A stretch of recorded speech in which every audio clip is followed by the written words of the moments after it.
So, Bob, welcome to the pod. Thank you. There may have been some kind of misunderstanding. I care about the industry. Oh, that was the assumption, but you can Okay. correct us. Yeah, no, great. Yeah, sure. Yeah, yeah. No, Bob Coppedge, CEO Simplex IT, managed service provider for, 18 years now. That's a Yada, minute. yada, yada. The rest will come out during the conversation. So There you thanks. go. Great, you bet. And I was just in Ohio yesterday, down in Dayton, Ohio, and you're in Ohio, aren't you, if I recall? Right. I'm sorry. Probably should have concluded. Yeah, Yeah, more up towards the Cleveland Akron area as opposed to Dayton, which is down south. Now, yeah. did you check out the museum? Okay, so I was with an MSP and I was there for literally one day and one day only. And they told me when I come back, the museum, there's a couple of amazing museums down there, Yeah. aviation influenced, all sorts of great stuff. The Air Force Museum as a kid. Uh, Yeah. I actually went down there with a friend of mine, and I was like 8 years old or something. The day that they were moving the planes from the old, no longer there, to the new museum, which is now the old museum, Right. and so I got to see all those planes in the outside. I was a plane kid growing up, Oh, that's sick. so yeah, that's always been kind of a mecca for me Yeah, as far as going there. That's a cool place. I had no idea. I mean, I'll tell you the other museum they told me to go to, Uh-huh. the cash register museum. Okay. NCR, Oh yeah, yeah, yeah. That would National make Cash sense. Register. So, my reaction was the same. He's like, what do I want to go to Cash Register Museum for? They said, no, listen, you got to understand NCR was a huge company. And one of their claims to fame was they helped solve the encoding encryption in like World War II. Uh-huh. So like that movie, I'm terrible, but there's some movie that's a really amazing movie about how important it was for us to be able to decode the, messages from our enemies. Yeah. And apparently the NCR was a big part of that. And I was like, I thought they just made cash registers, but they said the cash registers in the museum are also quite amazing. Those big, like Yeah. 400-pound brass, beautiful monsters that are no longer around. But so you Now, were, we may get to the MSP part later, but I don't yeah, care. There's also, not in Dayton, it's more just Southern Ohio, there is a pencil sharpener museum. okay. I could get with that. And it is a cool, it literally, some guy took a garden shed thing that he put in his backyard Yeah. and he turned it into, it's a walk-in shed. That's all it is. It's a big walk-in shed, Right. but it's a walk-in shed that Yes. just has all of these pencil sharpeners.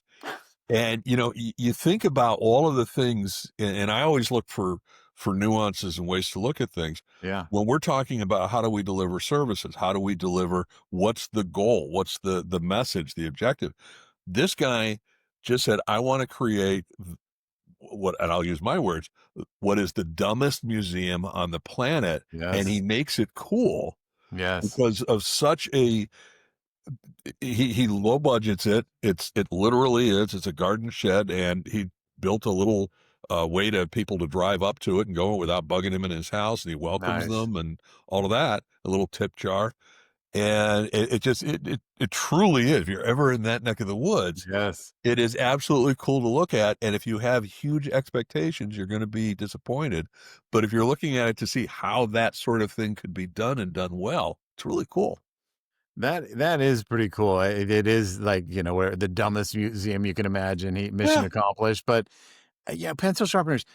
I haven't sharpened a pencil in a decade at least, yeah, but you remember how satisfying that was? Whether you're a little kid and doing the thing or you had an electric one, it's so satisfying. yeah. And yeah, that is hilarious. No Somebody matter did some what cool anyone stuff with else did to you, what you could do to that pencil was worse.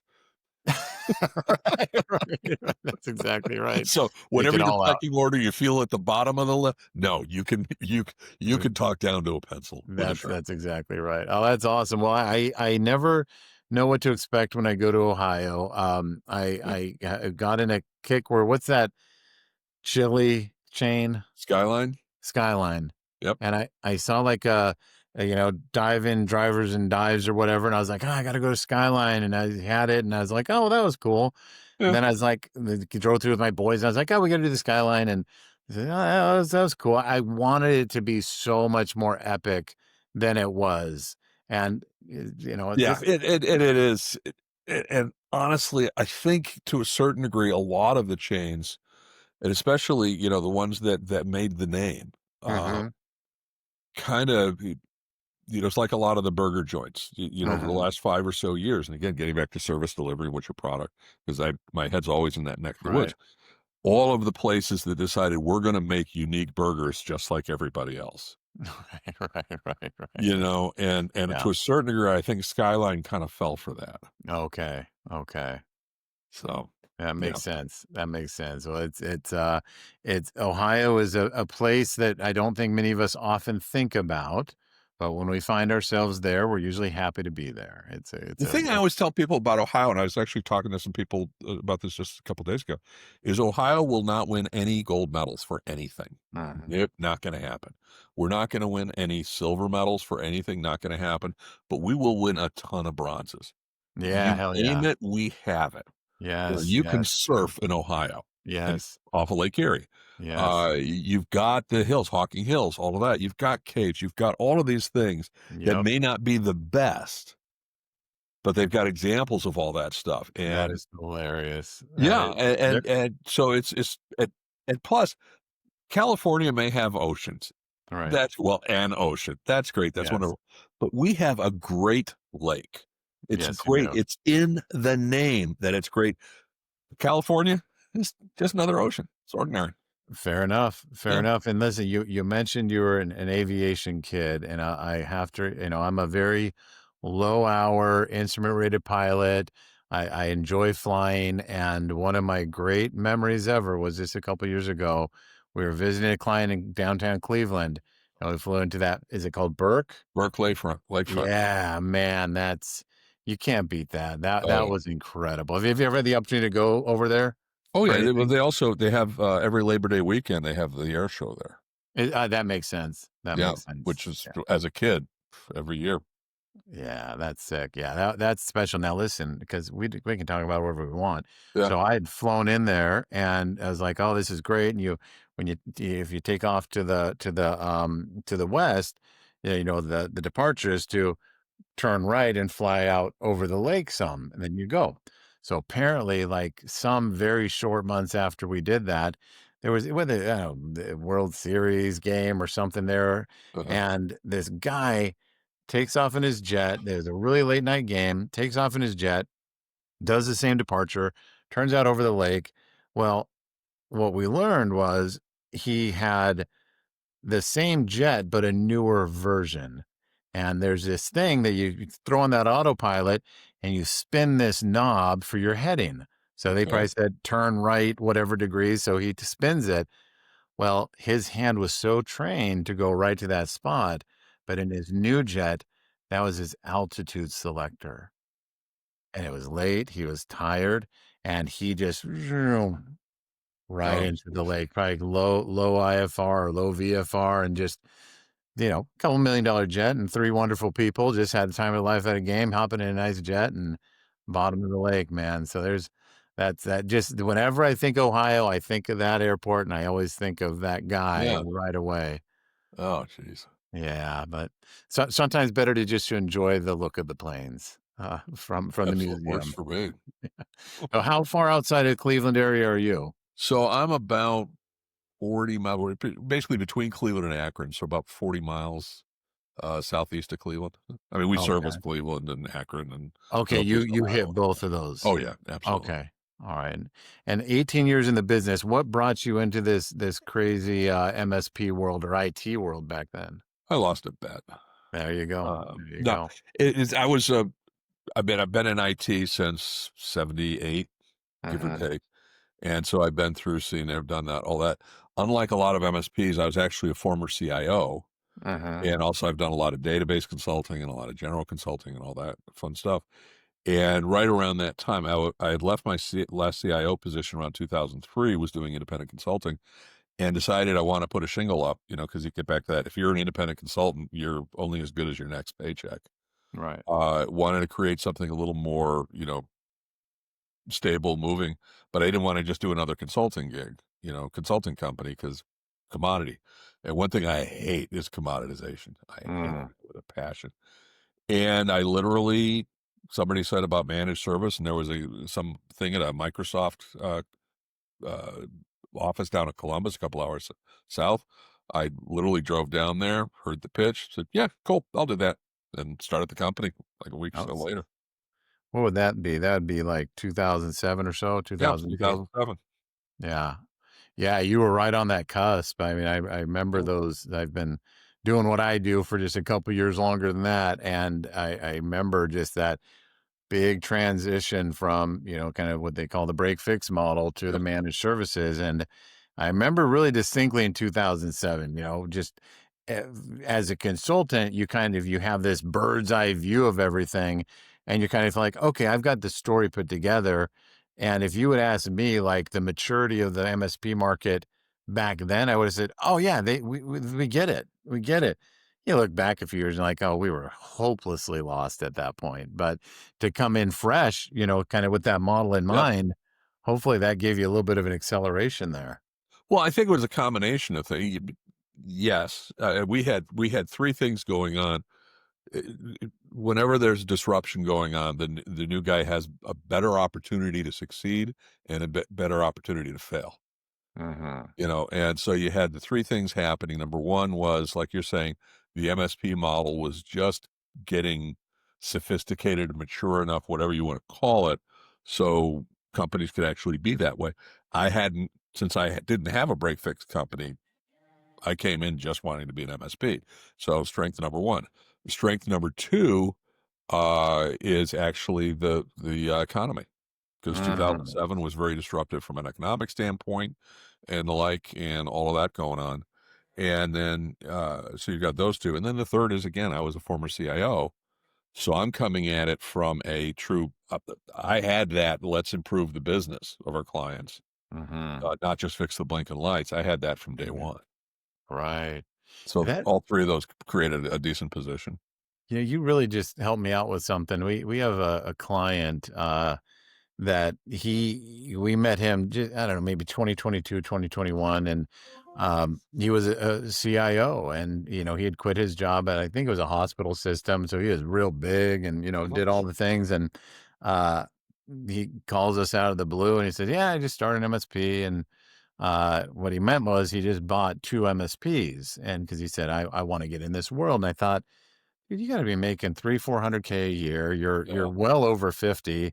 Are you crazy? And he goes, yeah, I am. I am crazy. But, fast forward now to just spent 2 days with him in our peer teams, and he's killing it Good. in a way that, we have MSPs that have been around for 10, 15 years that, they're, going to break that $1 million this year, and, they're working their butts off. And he's just accelerated past all of us. And I think it is that CIO lens Yeah. of, he didn't have all the scar tissue of being burdened with tools and client demands, and he just came in and said, "Oh, I'm in the business of helping businesses get better," and his lens just, you may have named it right there. I Yeah. had not thought about it in that context before that of why he's so successful. Well, and I think that there's two issues there that are at the heart of that. Is that number one, the MSP is a business, Mhm. and just because you are one doesn't mean you know it. Facts. And I really do think, and there was a study that CompTIA did before they were GTIA. It was last year, I think it was. Mhm. And I was at their conference where they were doing their annual industry review.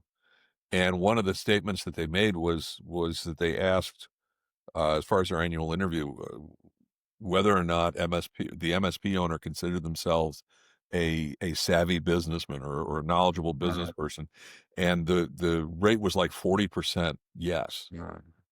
And I think that a good number of that 40% are delusional.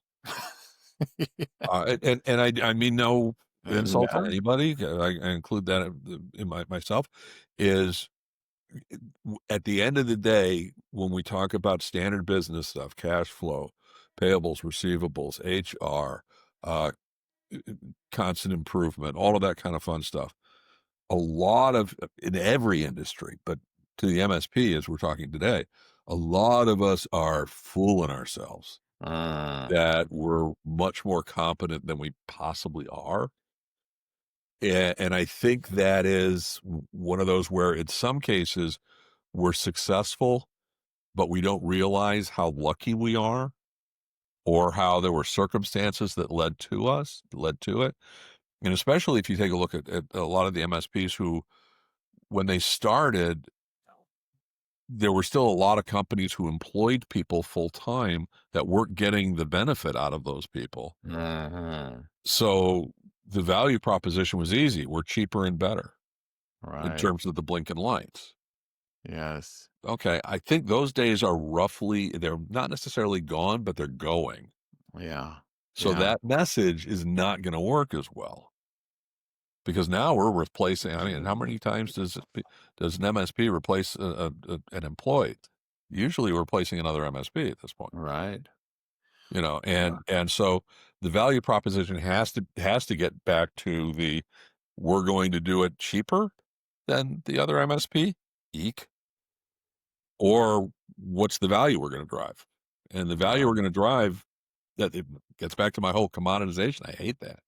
So what's the value we can bring to the business? So your CIO buddy Yeah. probably has it. That's man. This is why I love this podcast. It's just when you think you've thought of all the angles, I've often recognized that a majority of my clients started their businesses somewhere between 1999 and 2005. Yeah. And yeah, that was the conversation. It was, how do you get that internal IT that's not highly functioning off onto your MSP? And that was the talk track. And Yeah. that's so insightful. And listen, I don't know how much emphasis you put on the word luck. I have spent way too many hours with a good buddy of mine, Matt, talking about the luck factor. And Oh we yeah. can make a pretty compelling case that it's all luck. People do not Absolutely. like hearing that. Have you ever heard of Annie Dukes, The poker player? poker player? Yeah, of course. She's written a couple of books, and her first book, every business owner should read it, but definitely MSPs. It's called Thinking in Bets. Mm, And the point that she makes is very simple. A lot of business people, a lot of people in life general, but a lot of business people especially will say life strategy is a game of chess. There's move, there's counter move, there's this, there's that. We're going to do that. We're going to win again. Yeah. In chess, there's a finite number of moves at any point in time. The only thing you want to do is capture one piece. Nothing else matters. You can sacrifice everything else if you want to. Your goal and objective is exactly what your opponent's goal and objective is. Each one of you get one move at a time, all of these kind of things, none of which is true in life. right. And Right. her point is, as you might imagine, it's more like poker. Yeah. You could play the best strategy possible, statistically speaking, and Hmm. lose. And you could play the worst strategy possible, statistically speaking, and win. Yeah. And you may never know which it was. All right. So can I infer that you're a poker player? No, No. no. Okay. Well, we're gonna stay on this thread anyway, because that is one of my great passions in life. And what you just described was, and we talk about this a lot with our clients, but it usually takes a long time to get there. It's GTO, game theory optimal. And that the idea being that in any strategic game, there is a perfect route through it. So whether it's your bet size, if you have a pair of aces and the board comes three clubs, there is a game theory optimal way to do it. And if you'll do that every single time, you will be a winning poker player. But along the way, like you said, you can play perfect Yeah, and lose. And that's the great poker players that play GTO style. They're not going to beat themselves up, but they're sure as hell going to take every hand that they play. They're going to put it into a calculator afterwards and say, this was all the conditions. And they'll say, oh, you played that 70% GTO. That's why this is what you should have done. And when we talk to our clients about this, it's, hey, was it luck that you got that deal? Because your sales process sounded like dog shit. The things that you said yeah, sounded like suboptimal. Whatever the conditions were, those didn't sound great. Are you sure there wasn't a luck component there? Those that can kind of face that can say, oh, I guess I can improve this process. Or, yeah. yeah, I guess I could spend some attention here. But when we don't recognize when luck favored us, boy, we're destined to Oh, yeah. continue making some weird mistakes. And I get the theory. My dad was actually a blackjack player, Oh, then he know, and yeah, so he was a counter, yeah. and he could do that. And but it's one of those where it I don't want to say annoys me. Uh, Actually, in some ways, entertains me whenever someone talks about what a self-made man or woman they are. Because I was able to do this and this, and walked uphill both ways to school every day, and Yeah. yada yada yada.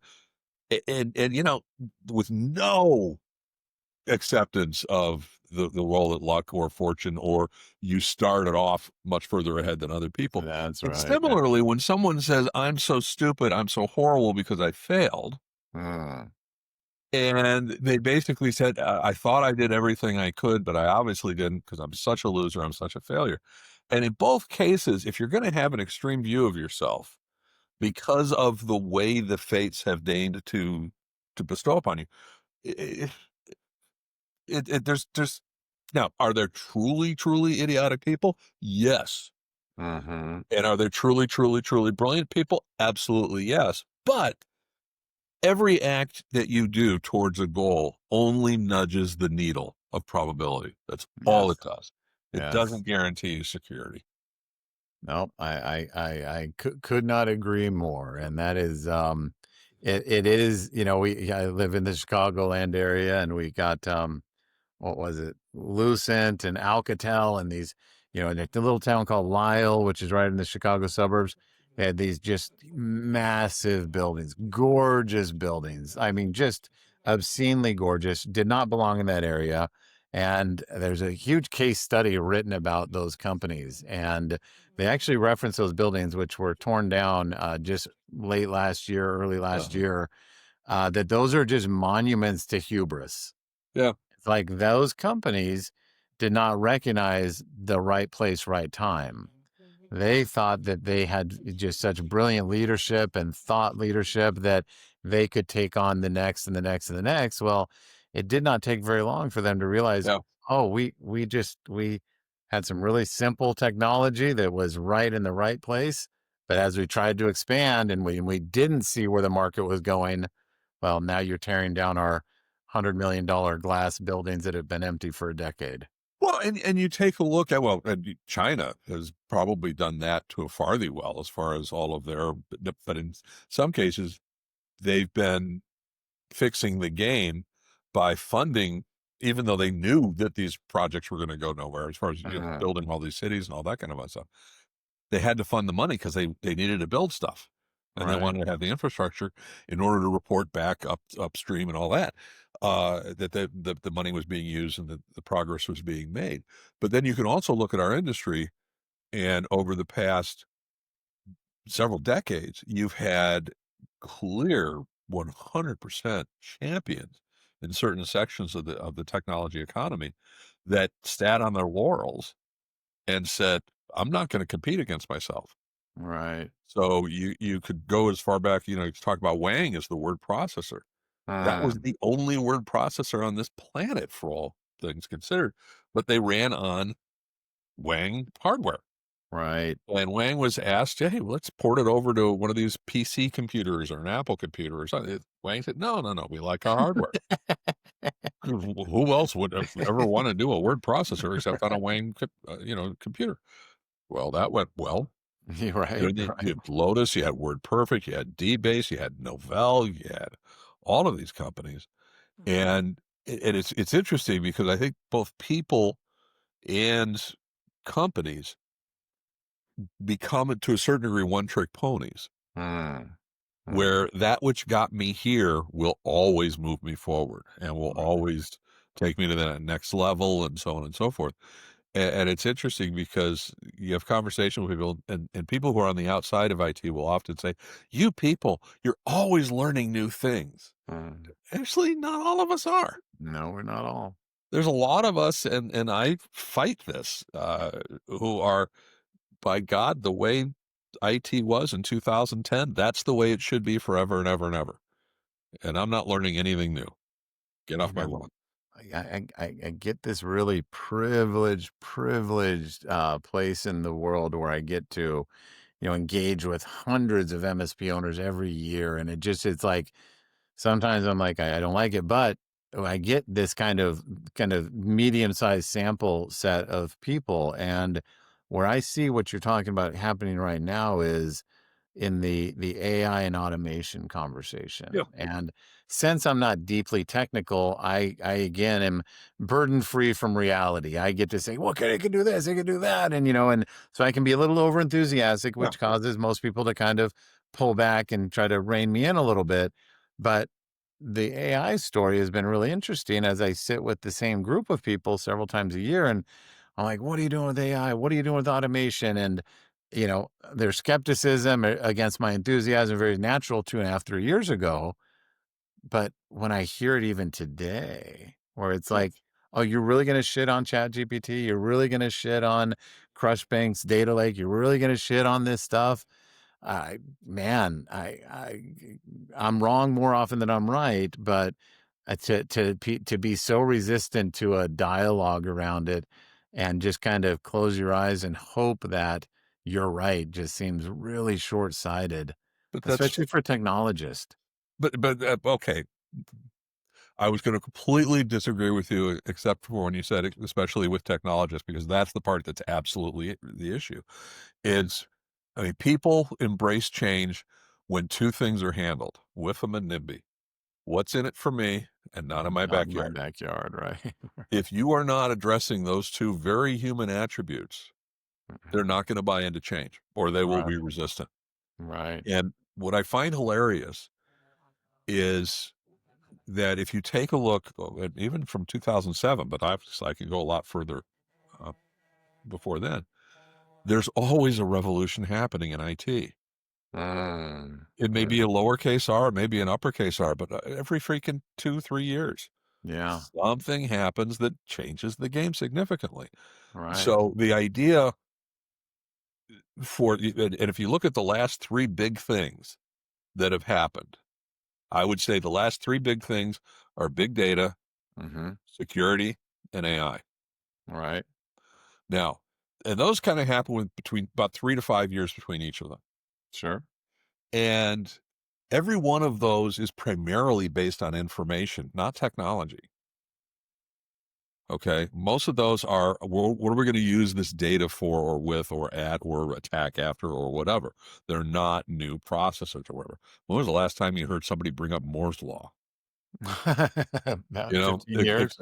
Except for when we're talking about NVIDIA or whatever, we don't Right, give a damn about it, the processor. We just don't right, care anymore because it's not important. And the only reason we want the bandwidth, the only reason we want the processor, the only reason we want the hard drive is because we got all this data and we want right. to do more stuff with the data. And one of the things, and we don't talk about this enough, is that most IT people, and to a degree, I include myself on this, were brought up on T.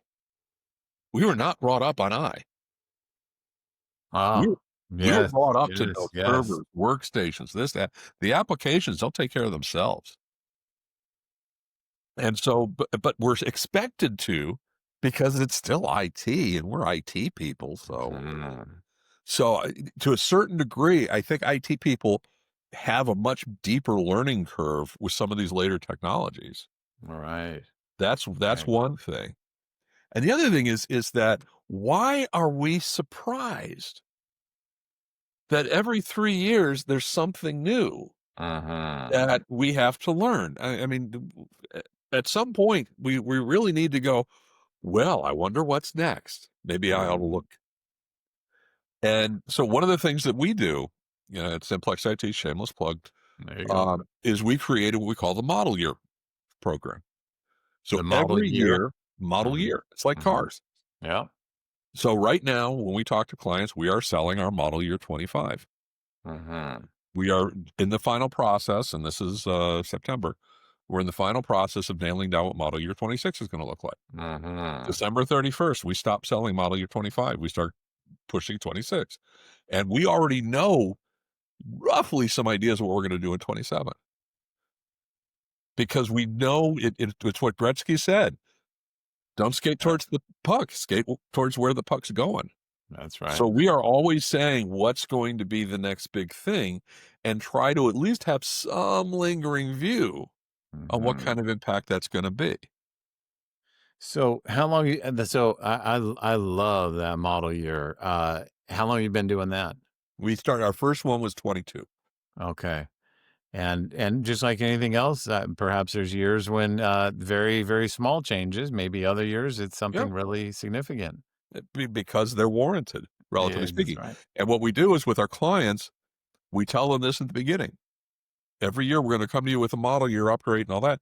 If you want to, you can stay on your current model year That for a couple that's of years. That's it. That's so like, that's powerful because Yeah. that really sets the expectation where the client should naturally be frustrated anyway of all the things that change. And now Yeah. you want me to pay for this type of security or that thing. Well, if we follow that model year kind of, you know, model of sharing up front that, hey, this will not look the same. Now you can stay here. Here's all the risks and benefits, but we're gonna keep doing our job and improving the experience for when you are willing and able to make that change with Yeah. us. And the way we approach it is, have you ever heard anyone say nothing's new in IT from one year to another? Right, right, And right. both from a security standpoint as well as a productivity standpoint. So it Uh, works. It works well for us. that's great. Now let me ask you. I don't know anything about your MSP, but I'm curious. Do we have salespeople, big marketing initiatives? I see what you do on YouTube, so that is very, awesome. Yes. Is that kind of the culture of the business? Is we get to know strangers, we're out there all the time, or do we take a different path through the game? So I love the story brand sales Hmm. process. Hmm. I can't remember the guy's name, but he basically based it all on people don't want to be rescued by the hero, they want to be the hero. He was a big film fan. So for us to essentially talk about not us, but how their life is going to be better, their product, their clients and their employees are going Hmm. to love because of the relationship. As Right. opposed to nobody cares about my backup strategy. They just care that it's backed up.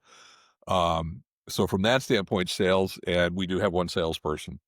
And then on the marketing side, I love Taya, They Ask You Answer, which Hmm. the guy who started that was a swimming pool salesman, oddly enough. And anytime anyone asked him a question about swimming pools, he would write it down and then do a 2 minute, 3 minute video on that. Yes. So we've done that, as you mentioned, and I think we've done 600 videos over the last 3 years or 4 years or whatever. So we've got a team here that Yeah. does that. And it's, as I've said, I hate, I hate becoming a commodity. So one of our core values, always learning, always sharing, is we want our clients to be as informed and knowledgeable as they want to be. Hmm. And these are ways to prove it. I've written a couple of books and all that, for us to prove that to them and to give them the opportunity that they can learn all these things if they want to. All right. Because a lot of cases when we talk about what's our special value, we care. Yay. Right. Right. That does not resonate as well as probably it once did or in a different industry. We all care for fuck's sake. Yeah. Let me ask you this. So having gone through a little bit of your YouTube, yeah, I've been playing with this idea. You tell me if I'm wrong or your take on it. No, I'll tell you if you're wrong. Thank you. Yeah. Appreciate it. The website, when we think of the website in 2003, 2005, digital postcard had to have one. Right. Even today, as we look at most of our websites, they're maybe a little more than a digital postcard. But something about having some volume of pages and having, well designed. We don't expect that our prospects are going to pour through every page and read every word, but we expect them to take a look, feel comfortable that you're a real business and that you have some thoughtfulness. Maybe they see something they like that they would borrow for their own website. I'm beginning to play with this idea that your YouTube channel is becoming as necessary or might be as necessary as your website at some point. Where it's like, did I get 50 people watching the video? Did I get 1,000? I'm not trying to be Mr. Beast. but I want to have a presence that's meaningful, that when they do look, they might find something interesting to them. How are you viewing the place of YouTube and defining your business? So first of all, I want to start with a very technical response to that. How the hell should I know? Well, likewise, Okay. likewise, yeah. There are about three or four nuanced responses to that. Nuanced response number one is AI. Uh-huh. AI is turning things completely over in ways that we've just begun to see in the marketing world. Everybody talks about AI as a content creator. It'll do scripts, it'll do videos, it'll do this, it'll do that. Wonderful. That's great. We're doing the exact same thing we were doing before, but now we've got a robot doing it. Right. Whoopee. Right. But when we talk about people searching for stuff, AI approaches web searches much differently than humans do. When a human goes up to Google or Bing or whatever, they put in words, or at least that's how the web search figures it out. It breaks down the words, and then it looks for those words being found, search engine optimization, keyword search, whatever, but it's looking for words, and it will come up with, go look at that website. Go look Yeah, at that website. So all it's doing is really it's finding the billboards that are that's on the right. highway. That's all it's doing. Cool. Yep. AI wants to answer your question, wants to respond to it. So it no longer is satisfied with keywords. It's going to look for the content. It's going to look for the way that it was asked. About last I saw was around 17-20% of people are only doing web searching using AI. All right. So, and that number is I think it was like 60% of people will, or 50% or something like that, will occasionally use it for AI Mm-hmm. or use AI for web searching. Right. So more and more people, they're going to see my website because we take the YouTube videos and we put them on the website and we put the script on the website. So they're crawled because Yep. I don't care how, I want all roads to lead here That's without right. me spending a hell of a lot of money. That's right. So when someone essentially said, it says something along the lines of, "Oh, is AI going to destroy our jobs?" Well, we did a video on that just a week or so ago that talked about job loss from an AI standpoint, or they want to know something about servers or whatever. So they're looking more for questions. Or should I use an MSP? Right. What is an MSP? We've got videos that answer those questions. So right out of the gate, because we said they ask you answer, Uh-huh. we're going to be much more aligned for those type of questions and answer Yes. searches. Now, we're not perfect by any way, shape, or form because it hasn't been fully developed yet where it's going to go. But I think that's number one. The second are those damn kids. And what I mean by that, and I actually kid, 'cause I have no problem with the kids today. I think they're fine. Except for mine, but that's totally Of different course, story. totally different ballgame. Totally different. Uh, Over 60% of business decision makers are millennials or younger. Uh, Okay. And that number will never get higher or lower. It's only right, going to right. increase. Millennials, when I was young and people were telling me about marketing, people say, oh, you have to touch someone with 7 touches of marketing before they'll respond. Millennials, if you touch me 7 times, I'm suing. Right, right. Because they don't want that constant. They want to basically tell me what you've got or show me what you've got and then leave me the hell alone. And if I want to talk to you, I'll talk to you, which is a Fair. totally different buying approach and relationship building approach than what we've been raised on and what we're used to.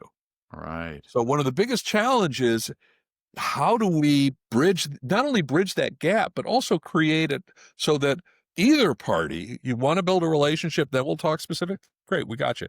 You want to look at the specifics, then you'll figure out whether you want to build a relationship. We got you there. How do you create a site or an experience, however you want to do it, that actually engages or welcomes both? Uh-huh. Um, and I think that's a really interesting problem that may or may not have a solution, and it's a problem that's going to get less over time as more of us get a life. But I think that's the other thing that happens. And then the one last thing though is MSPs, especially MSP websites, who have not really from the original MSP website. Right. MSP marketing was two messages. Number one, we are so cool. We back things up. We Mhm. have security. Right. We can sell you a server. You know, all this transactional stuff that has nothing to do with what the client actually does for their goods and services. But Right. this is all the stuff we can do. And then the second one is, if you don't use us, you suck. Mm. You've Okay. probably been hacked. Right, Are right, your right. backups reliable? Right, right, right. Your employees may be on the dark web. All Right, that. And really, that's the best you got? right. So you kind of put those three things together. And yes, I think that, and especially if you then add co-managed, because we do a lot of Mhm. co-managed services, um, you can't just sell fear, uncertainty, and doubt. You can't just do FUD. You really shouldn't do that at all, quite No. honestly. Um, and if your message is, we're here to help, we're here to improve, we're here to make sure that your organization is going to be more successful and that your clients and your employees are going to do well.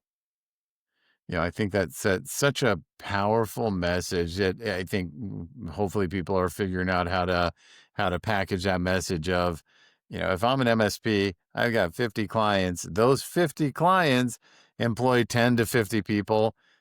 You are taking care of families. You are taking care Yeah. of people's job security. You're taking care of the business being healthy enough to accomplish what they want. I think that's such a powerful message. And I think it's, without sounding trite, I think it's very easy to send that message in a very trite way, but I think getting Yeah. creative with that is worth the effort. And kind of coming back to that YouTube and the AI, yeah, my understanding, which is, less than that, is that you want to show up in the chat GPTs of the world, they're going to Yeah. reference you, and that the video content, the transcript from that content is so much more valuable because, like you said, they're not just pointing to a billboard and hoping they pointed you to the right billboard. Right. They're saying, we're going to do some deep analysis of what we're reading and seeing to answer your question. So I think there's my thought today is I'm excited to see more MSPs leverage the YouTube space without the burden of thinking likes, shares, downloads. It's just Yeah. get meaningful content. If it's not resonating, it's not the algorithm. It's you're not finding the right thing to talk about. And what I think you mentioned, they ask, you tell. I just recently stumbled across in the last 8 months or so, just one of the millions of videos I watch about this guy's hack was, you know, create some Google prompts where you're asking, how do I, in the context of whatever space you're in. Hmm. How do I upgrade my server? How do I hire an MSP? How do I? But whatever gets auto filled in, there's your next video. It can be, but when you talk to people, you want your clients to Yeah. be as great client. If you've already got clients, you know who your great clients are. What questions does that great client ask you? Right. That's your next. Well, for sure, for sure. Every time somebody asks us a question, we have, and we use a Trello board here that we constantly are adding. Hey, this will make a good video. This will make a good video. This will make a good Nice. video. And we've got, I think, probably about 30 or 40 videos that we've got titles for, Yeah. or we've created preliminary scripts or this, that, or the other thing. We're in no Yeah. hurry because we've got a bunch of them that are ready to go. We've got probably about 3 or 4 weeks worth of videos that are already ready to be posted because we're always being asked questions, That's or we're fair. always seeing a circumstance where, boy, that could be explained better. And so talk us through a little bit, if you don't mind, because Yeah. again, I want MSPs to, get a little more brave, get a little bit creative, and do more YouTube, more video content. So your process, you got the board. This would be a great video. It's a great title. Yeah. What's kind of the workflow? You're in a lot of the videos, but as we talked about for a moment ago, you're bringing your team in to get in front of the Absolutely. camera and answer the question. So Yeah. Do you have some, a ticket for each video and your dispatcher schedules the time to do it? How are you managing that flow of keeping No, those let's coming? not go there. And there's a reason. I'm happy to talk about that, Yeah. but let's talk about the one who hasn't done them yet, Yeah, please. because they're the ones who are going to. Oh, I can't do all that. Yeah, yeah, yeah. I can't do. Oh man, there's because there's so many of us who are like, let me tell you this thing that I've got, that I've got two full-time people working on it. We've got this. We've bought this. We did this. Well, okay. Yeah. So here's the thing. You get an email from Microsoft. Microsoft is telling you that starting on November 15th, this new feature will be added or will be taken away or something along those lines. Cool. And that's something that your clients need to know about. Well, not Mhm, only that, but people who you want to be your clients need to know about. Okay, there's this thing called AI. mhm. You may not have heard of it. I don't know. Crazy stuff, yeah. I know it's crazy. We're a Microsoft shop, so Copilot. I'll go to Copilot. I will reference that email and I'll say, hey, Copilot, I'm an MSP and I want to educate my clients and potential clients about this thing coming up that's referenced in the email. Can you write me about a 30 to 60-second script that doesn't get overly technical, but is kind of casual or friendly? And then think about it from the standpoint of how, when you're naturally talking, how are you, how do you come off, or how do you whatever? So in my case, I know this will come as a shock. I Mhm. use the word snarky a lot. Ah, okay. So I will basically, like I just did, I found a really interesting study about AI involving pigeons, oddly enough, Huh. that was talking about expert systems and how they're really not underneath intelligence. And I saw this and I just went to Copilot and said, hey, can you verify this study? And they verified it was Iowa State, I think, that did it. I said, okay, can you write me a 2-minute video script and make it snarky about how, and I can't remember exactly how I phrase it, but about how this is an example of how really underneath it all, AI is not intelligent. It just has a lot of data to work on. And it did it. I then modified it a little bit, but now I've got my script. Right, Okay. And right. then what you can do is you literally start Microsoft Camera Uh-huh, and record. And there's a thing called cut edits. uh-huh. And cut edit basically is where you, when I'm done with a paragraph, I'll take a second and Mhm. the video editor will actually cut it. I see. And we've seen videos where someone was, and then suddenly they're here, and then Right, suddenly they're right, here, then suddenly they're there. The nice thing is that way you don't have to learn the script perfectly. right, You have right, to right. learn one sentence or one paragraph at a time. And you literally say, hey, I'm Larry from Stellar MSP. And did you know that Microsoft is doing this starting on blah, blah, blah? That's true. Starting on this date, they're actually going to insert the word octopus every time that a frog is mentioned in an email.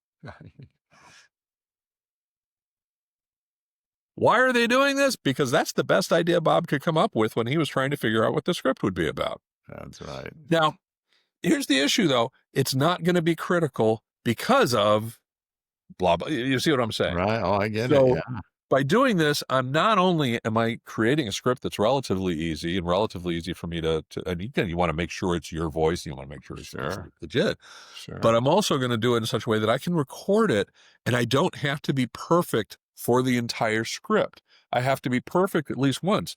So, and then so I could have like, I went through the third paragraph 8 times before I got it right. Mhm. So who cares? Yeah, And then yeah, you find somebody, and we, back before I hired people, we did this, we used this mentality for videos, uh-huh. except we didn't use AI for it.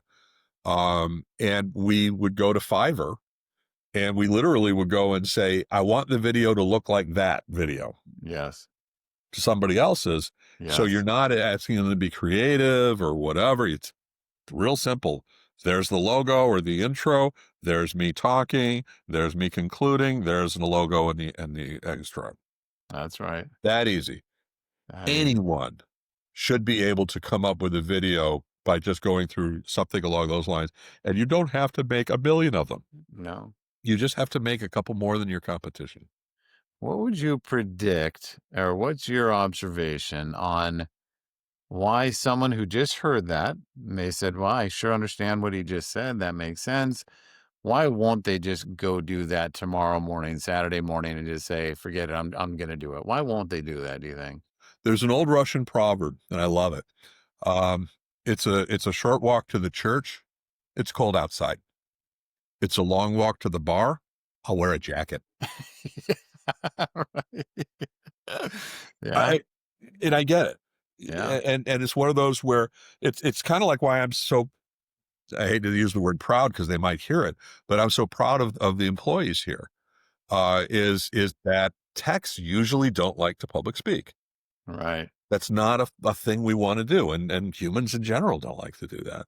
right, But to do so, again, it differentiates you versus your competition, and it also makes it so that you're going to be, if you basically show that not only do I care about you if you're my client, but I also care about you just in general. We're trying to help everybody. right, We're not right, holding on to it.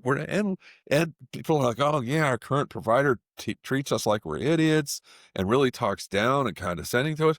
Well, look at this video. I made a joke about octopuses and right. whatever. So we like to have fun. We're not that way at all.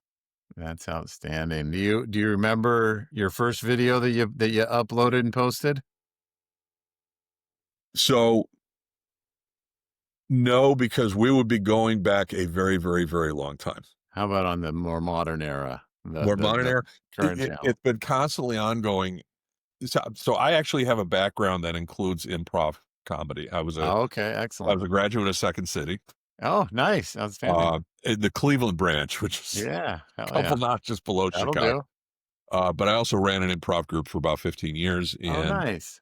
and it's one of those where I've learned to enjoy and take on those challenges, and I did that partially because I needed to get better at being public speaking and all that. So, Yeah, um, but the first videos we did back when we started this program was before I had anybody hired full time to do that stuff, uh, and that was very different. What we would do is here's our definition. So here's our introduction, what we're doing, why we're doing it. Bullet point, bullet point, bullet point, bullet point, bullet point. Conclusion, call to action. That was right, it. right. And uh, we've since that YouTube channel that had those videos is still up, Mhm. but we don't update it all that often. I Uh, see. and it's just because the format is so very, very different. Sure. Uh, but it was a very, very simple thing to do. And I literally, take any topic. What are we trying to talk about? Bullet point, bullet point, bullet point, bullet point. Here's the conclusion. It's not that hard to do. And what we Right, would do is we would go to Fiverr and we paid someone more to do our first video. And then from then on, we would have video editors and we would just say, make it look like that one. right, right. And we would always, because Fiverr or any of those guys, you're going to get cheap ones Mhm. because that's what you want, Yeah, but they won't stick around because you're not paying them a lot of money. So we would right. always have like two of them. Yes, yes. And that way, when one dropped off, that's fine. And we would always have a few ahead of time. And we cranked those things up. We had one a day going on for a while. That's right.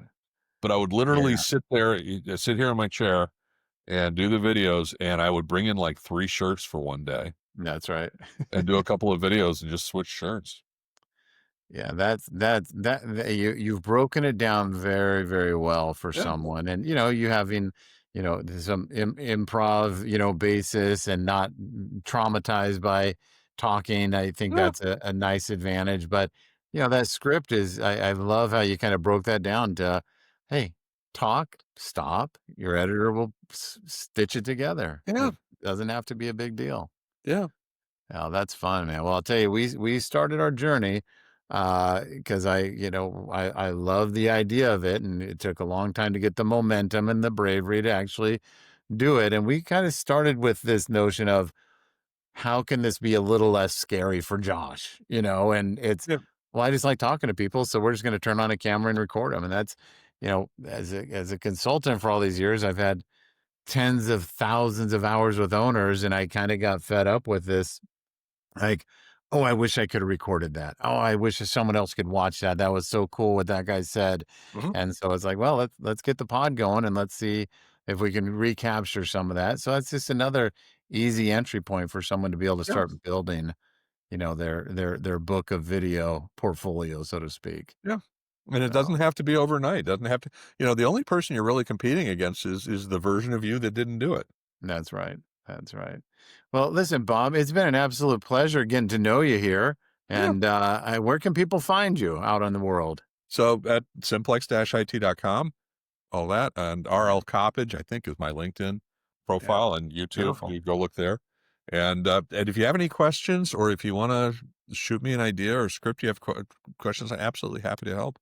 Yeah, outstanding, man. Well, good. Well, have a great weekend and thanks for joining us. Yeah. Appreciate the invite.